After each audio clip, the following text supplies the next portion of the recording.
Hey, Alabama. Finebaum fired back. Don't put them in the playoff just yet. How will Alabama respond on the field? Let's see what's new. But first, become a channel member and get access to exclusive Bama videos. The 23-21 loss to Oklahoma reignited discussions across the country about Alabama's true ceiling in this final stretch of the season. But inside the locker room in Tuscaloosa, the mood is far from pessimistic. While many analysts continue to see the Crimson Tide as one of the strongest candidates for the college football playoff, Paul Finebaum made a point of putting the brakes on during his appearance on SportsCenter. His words quickly resonated. Don't put them in the playoffs yet. The statement did not go unnoticed, especially when directed at a program accustomed to dealing with pressure, external doubts, and excessive expectations. Alabama's record dropped to 8-2, and the margin for error is now virtually non-existent. Finebaum pointed out that the loss, besides costing ground in the CFP, likely eliminated home court advantage, something that usually weighs heavily on any title contender. But his main warning goes beyond the math. The road ahead leads to Auburn. And even with the rival experiencing a turbulent season, without a coach and lacking consistency, a visit to Jordan-Hare Stadium is never easy. Finebaum was direct in recalling that, under Nick Saban, even the most dominant teams had to survive chaotic scenarios at their rival stadium. One game went to 4 overtimes. Another was marked by Jalen Milroe's miraculous pass, the Gravedigger's play, which became a mandatory chapter in the program's recent history. This memory weighs heavily because in 2024, Alabama convincingly defeated Auburn 28-14, but in the comfort of Bryant-Denny Stadium. Now, in Week 14, it will be Kalen DeBoer's first time coaching the Crimson Tide in one of the most hostile environments in college football. And this context doesn't go unnoticed, neither by critics nor by the team itself. Even so, it's precisely in these moments that Alabama usually shows its true colors. The direct rivals in the SEC, especially Texas and Vanderbilt, in parallel battles for spots in the college football playoff, make every detail carry weight. But DeBoer made it clear after the loss that his team doesn't hide. We missed our opportunities for sure, and that's what hurts so much, he said. It was a frank, human, straightforward analysis, reflecting a group that recognizes its responsibilities without losing confidence in its ability to react. I have no doubt how we will react, the coach reinforced, making it clear that the players' frustration stems precisely from the awareness of the level at which they can and need to perform. And that's where the external narrative clashes with the internal reality. Finebaum raises valid points by recalling Auburn's complicated history, but the current Alabama team has shown several times this season its ability to adjust, correct, and come back stronger. DeBoer has been working with a roster that took time to mature, but has found its identity. The defense remains competitive. The offense alternates between bursts of brilliance and moments of inconsistency. But the group has demonstrated enough resilience not to be shaken by setbacks. Before the highly anticipated Iron Bowl, Alabama faces Eastern Illinois at 1 p.m. in a game broadcast on SEC Network Plus. It will be the ideal opportunity to regain rhythm, regain confidence, and, above all, reorganize their mindset after a defeat that brought lessons but not a defined future. The season is still completely open for the Crimson Tide and will depend more than ever on the response on the field, not the noise at the discussion tables.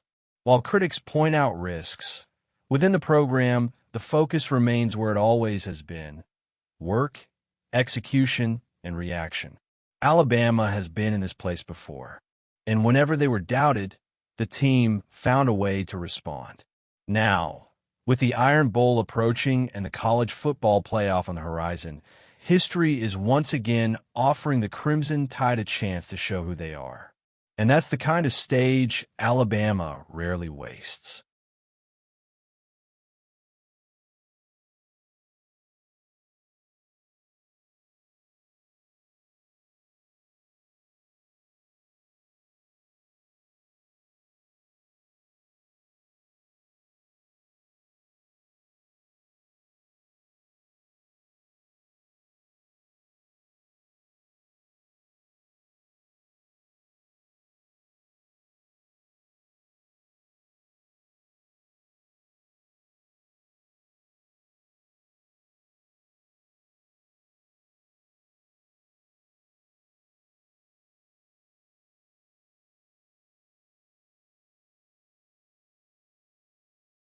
Alabama's loss to Oklahoma at Bryant-Denny Stadium was one of those games that, even days later, still resonates in conversations among fans and analysts. Not for the spectacle itself, far from it, but for the profound implications it carries. For the Crimson Tide, it wasn't just about losing a home game. It was the collapse of a narrative that seemed promising until a few weeks ago. Ty Simpson, once seen as one of the leading contenders for the Heisman Trophy, saw his campaign crumble under the pressure of a game that demanded leadership, precision, and resilience, qualities that, unfortunately for Alabama fans, he failed to demonstrate. Paul Finebaum's comment about the end of Simpson's Heisman chances may sound harsh to some, but it's impossible to ignore the logic behind that assessment. When we look at Simpson's performance on Saturday, it's clear he succumbed to the tension of a critical moment. Completing 28 of 42 passes seems like a reasonable number at first glance, but when we put that in the context of the game, we see that these numbers mask a darker reality. He was unable to find rhythm, suffered 4 sacks, and threw a fatal interception. Alabama's defense, normally so reliable, did its best, but not even it could compensate for the offensive lapses and questionable decisions that marked the second half. What stands out most in this loss is not just Simpson's individual performance, but the feeling that the entire team was disconnected. Before the game, there were already signs of insecurity among the fans. They felt that something wasn't quite right in the team's functioning, and their concerns proved correct. Alabama simply didn't seem prepared to face a team like Oklahoma, which, even without its best player on the defensive line, proved to be organized and relentless. It was impressive to see how the Sooners' defense managed to neutralize an offense that, in theory, should have been explosive. But perhaps the biggest problem was Simpson's inability to respond to moments of pressure. Ty Simpson isn't the first quarterback to have a poor performance in a big game, but the issue here goes beyond a single slip-up. From the start of the season, there were signs of instability. The game against Florida State, which many tried to forget or downplay, now gains relevance. It was a clear warning that Simpson was still far from being the confident leader Alabama needed. However, the decision was made to ignore these signs, preferring to bet on the potential of a young and talented player. Now, that bet seems to have cost them dearly. For Oklahoma's coach, Brent Venables, this victory was a turning point. Entering the game with the imminent risk of falling to 3 losses, he needed a significant triumph to reaffirm his position and give new life to his management. He achieved that and much more.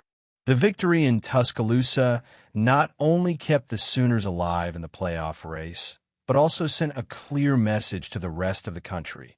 Oklahoma is back. And while Venables celebrates this moment, the impression remains that Alabama's coach, Kalen DeBoer, has a lot of work ahead of him.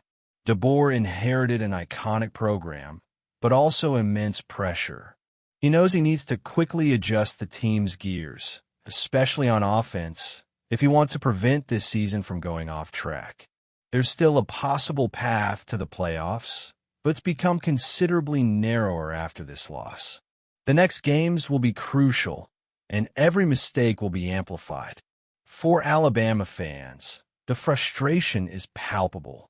They expected a dominant team, capable of competing with the best, but so far they've only seen glimpses of that ability.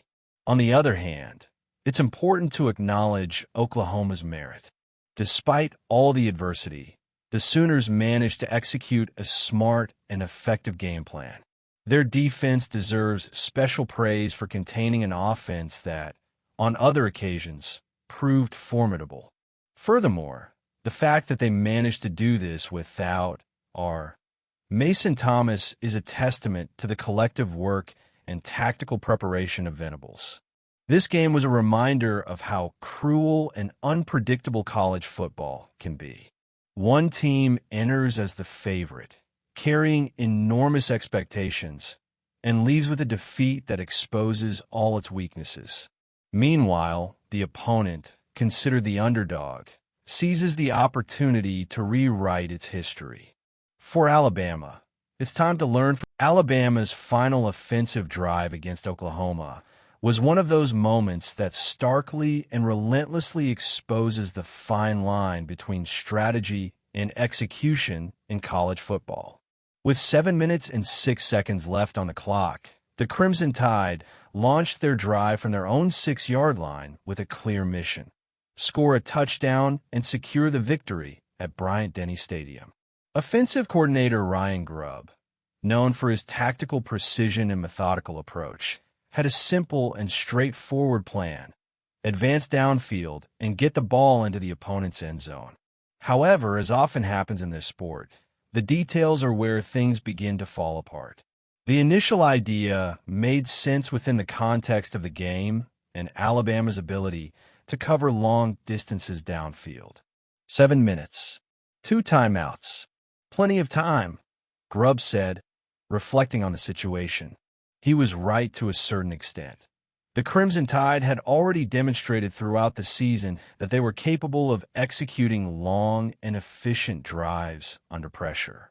But what was seen in that drive was less a flawed concept and more a sequence of errors and unfavorable circumstances that ultimately undermined the team's chances. The first major setback came early in the drive when Alabama suffered a devastating sack on first down. The 11-yard loss not only pushed the team out of safety, but also imposed a virtually unsustainable disadvantage. Now, instead of gradually advancing towards midfield, the Crimson Tide needed to cover additional ground in an already complicated scenario. This moment encapsulates the duality of football. However meticulously planned, sometimes it's a single technical error or a well-executed defensive play that defines the fate of everything. Grubb acknowledged this when commenting on the difficulty of facing a defense that knew exactly how to pressure Alabama's offense. We were trying to keep the ball moving against a very good defense at putting us in situations of yardage disadvantage, he explained. This phrase, while technical, reveals something bigger.